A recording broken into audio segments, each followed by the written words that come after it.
Hello and welcome back to the podcast. My name is Pastor Jacob Swenson. I'm the pastor of St. John Lutheran Church and Trinity Lutheran Church here in the great state of North Dakota. You can find us on the web at trinitystjohn.com, and you can email me at trinitystjohn@outlook.com. We've been reading through the large-catechism of Martin Luther, kind of on this plan of, over the course of roughly the next year or so, we're going to read a little bit every day in the book-of-concord. If you're joining us from the first time, the book-of-concord is the collection of articles or documents that marks what is a Lutheran, or rather, what does the Lutheran Church believe, right? And maybe even the Reformers would say, what is the true teaching of the Church Catholic, lowercase c there, meaning the Universal Lutheran Church. In fact, Universal Catholic Church, I should say.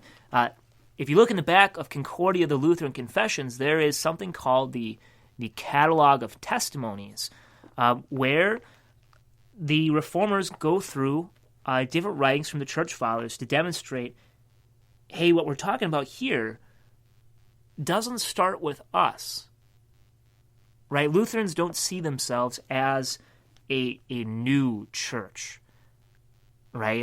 The Lutheran Reformers, and I'm inclined to side this way, is that Lutheranism, and by Lutheranism I mean confessional Lutheranism that actually holds to the Book of Concord, is a continuation of the faith that has been shared in the church throughout all time. Now, we'll get more of this as we get further in the Book of Concord. If you're kind of like, hey, Pastor Swenson, that sounds kind of wacky, send me an email or just hold on, because we're going to keep at this for a long while. We pick up today in the 8th commandment again. This is going to be another long series of, like 4 days in the one commandment.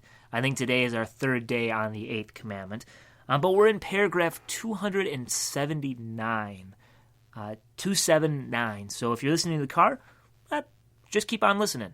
If you're at your computer or if you've downloaded this on your phone, go to book-of-concord.org, click on the large catechism on the left-hand side, and find paragraph 279. Martin Luther writes, "Further, Christ teaches, but if he does not listen, take one or two others along with you, that every charge may be established by the evidence of 2 or 3 witnesses. So the person concerned in this matter must always be dealt with personally, and must not be spoken of without his knowledge. But if that does not work, then bring it publicly before the community, whether before the civil or the church court. For then you do not stand alone, but you have those witnesses with you by whom you can convict the guilty one. Relying on their testimony, the judge can pronounce sentence and punish. This is the right and regular course for checking and reforming a wicked person. But if we gossip about another in all corners and stir filth, no one will be reformed. Later, when we are to stand up and bear witness, we deny having said so. Therefore, it would serve such tongues right if their itch for slander were severely punished as warning to others. If you were acting for your neighbor's reformation or from love of the truth, you would not sneak about secretly nor shun the day and the light. All this has been said about secret sins. But where the sin is quite public, so that the judge and everybody know about it, you can without any sin shun the offender and let him go his own way, because he has brought himself into disgrace. You may also publicly testify about him, for when a matter is public in the daylight, there can be no slandering or false judging or testifying. It is like when we now rebuke the Pope and his doctrine, which is publicly set forth in books and proclaimed in all the world. where the sin is public, the rebuke also must be public, that everyone may learn to guard against it. Now, this is a little bit, if I can steal this phrase from the podcast Table Talk Radio. I don't know if you guys listen to that, but if you search for the podcast Table Talk Radio, that one's way cooler than mine to listen to. So go and listen to that. But every now and then when it comes to issues of the Lutheran Church Missouri Synod, of which I am a pastor, and not everybody listening is a member of the Missouri Synod, so it's called Inside Baseball. Inside Baseball in this particular topic is, this is confusing. Let's back up. Luther outs this idea that when we're dealing with a person-to-person basis, when your brother sins and you know about it, don't go flailing it around in public. Don't go flinging it out there. Don't be like a pig who likes to roll around in the muck and stick its nose in it. Luther says, we'll go and talk to that person personally. And then if they will not repent, well then follow in Matthew 18 and bring a couple witnesses with you.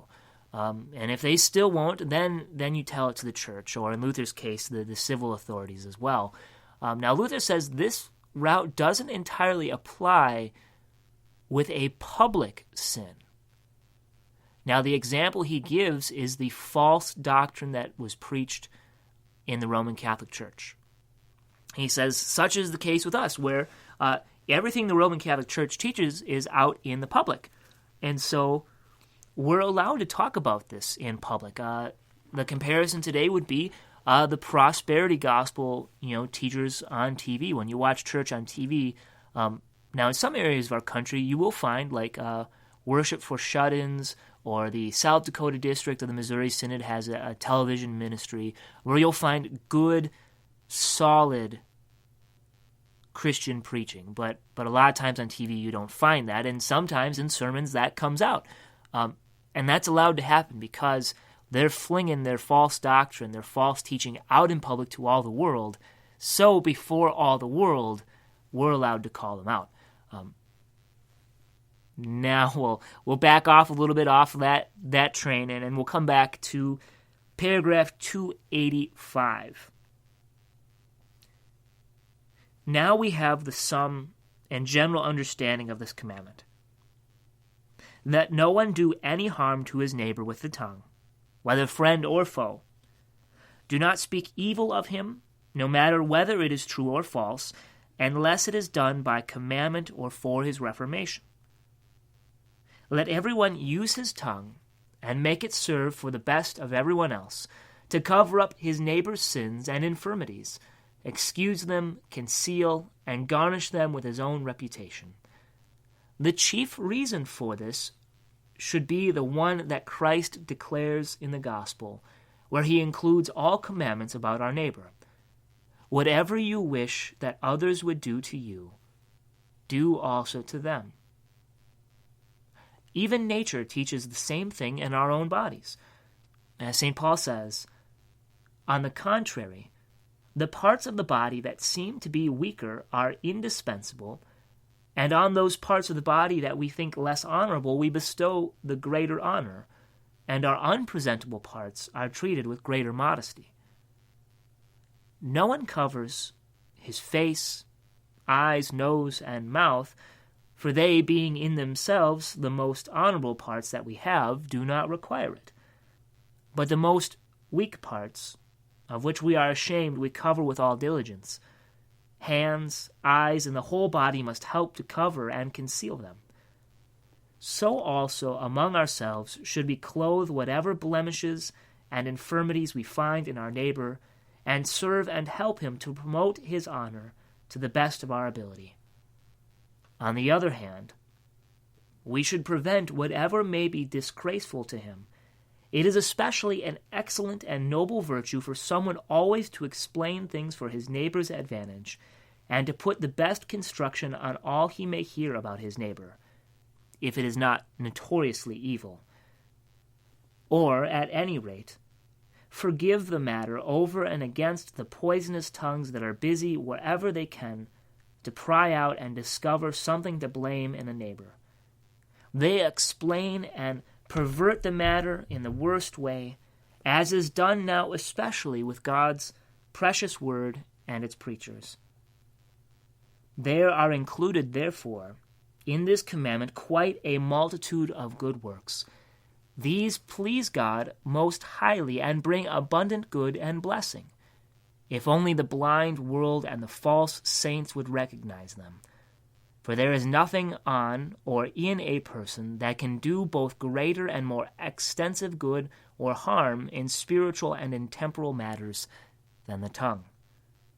This is true, even though it is the least and weakest part of a person. Here ends the 8th commandment, and the 8th commandment follows in the train of the other 5, 6, and 7, where not only is there a negative aspect, such as don't kill, don't commit adultery, don't steal, don't bear false testimony, but there's also a positive aspect. So instead of killing, defend and help your neighbor in his body. Instead of committing adultery, defend, speak well, and help your neighbor in his marriage. Instead of stealing, the 7th commandment, help your neighbor and give to those who are in need. Instead of the 8th commandment, instead of speaking evil of your neighbor, speak well of him and try to help him. Right? Now we hit the 9th and 10th commandments, and we'll go for just about 4 more paragraphs, and then we'll pause for the day. Paragraph 292. You shall not covet your neighbor's house. You shall not covet your neighbor's wife, or his manservant, or his maidservant, or his cattle, or anything that is his. These 2 commandments are given quite exclusively to the Jewish people. Nevertheless, in part they also apply to us, for they do not interpret them as referring to unchastity or theft. These are forbidden well enough above. They also thought that they had kept all those commands when they had done or not done the external act. Therefore, God has added these 2 commandments in order that it may be considered sinful and forbidden to desire or in any way to aim at getting our neighbor's wife or possessions. He added them especially because under the Jewish government, manservants and maidservants were not free, as now, to serve for wages as long as they pleased. Jewish servants were their master's property, with their body and all that they had, as were cattle and other possessions. Further, every man had power over his wife to put her away publicly by giving her a bill of divorce and to take another. Therefore, they were in constant danger among each other. If one took a fancy to another's wife, he might declare any reason both to dismiss his own wife and to estrange his neighbor's wife from him, so that he might get her in a way that appeared right. This was not considered a sin or a disgrace among them, just as it is hardly considered a sin now with hired help when an owner dismisses his manservant or maidservant or takes another's servants from him in any way.